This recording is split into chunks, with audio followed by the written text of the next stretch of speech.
Doctor साहब के माता जी के पुण्य अतिथि बयाज तो मैं हमने गाइल बनी जा माता जी के सादर प्रणाम बा और औरो सब के सादर प्रणाम बा। एक बार ताली बजा के आशीर्वाद दे दी। हां देखिए भक्ति बहुत कम लोग के पहुंचेला लेकिन इतना टाइम तो इतना भक्ति पहुंचता तो बहुत बा। कि जयंती मंगला काली कि ओम जयंती मंगला काली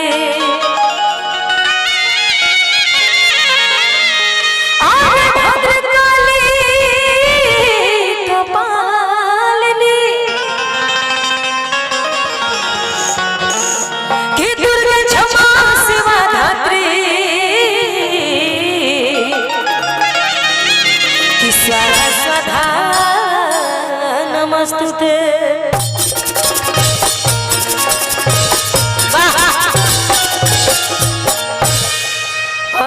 डॉक्टर साहब के बड़ाई का करक भाई यहाँ के देशों विदेश तक नाम बा। हम चार हली जाके इलाज करिले बने दिन भर काम करिला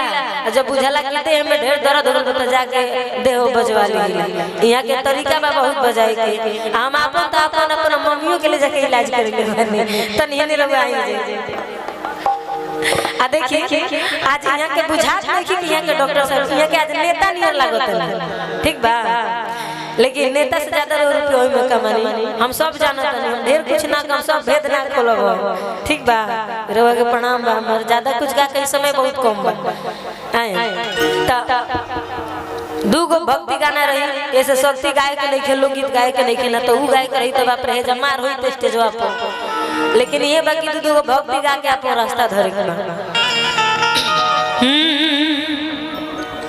एगो बहुत प्यारा गाना बा हमार जौन हम हर स्टेज पे गाई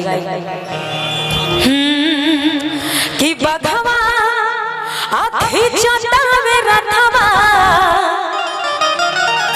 आटोड़ी धइले बाड़ी हथवा।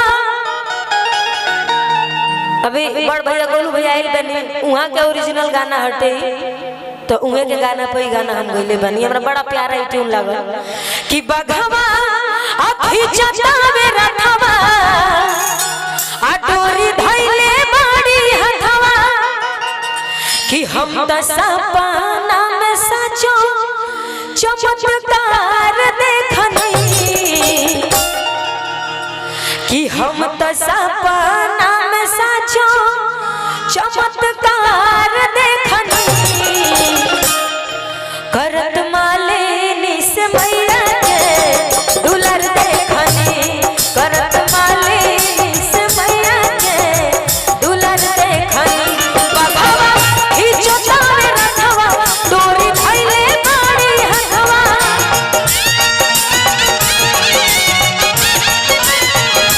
बघवा ही चोटा में रखवा डोरी धइले बाड़ी हथवा।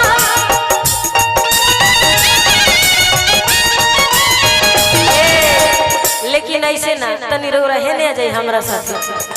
आज रौरा साथे हमहु डांस कर हां दुखिए में खुशी मनाई पाई सब हेने हमरा साथे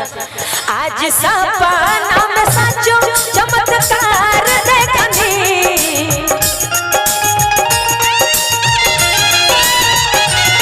आज सपना में सचो चमत्कार देखनी। वाह यहाँ के माने परिचय देला के जरूरत नहीं है हाँ यहाँ के आरती नहीं उजला बानी ठीक बा मनीष जी तो यहाँ के परिचय देला के जरूरत नहीं है कि अपने इतना ना ज्यादा परिचय बानू कि बच्चा के कान में ही पड़ जाते कि हाँ ये आरती नहीं उजला होंगे एकदम चिल्ला के माइको फाड़ देवे नहीं यहाँ के बोलत लेकिन आज स्टेज टूर दी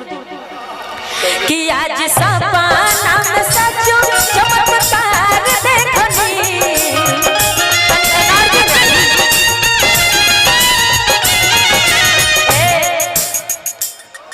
हाँ हिलोर मारा था कि करत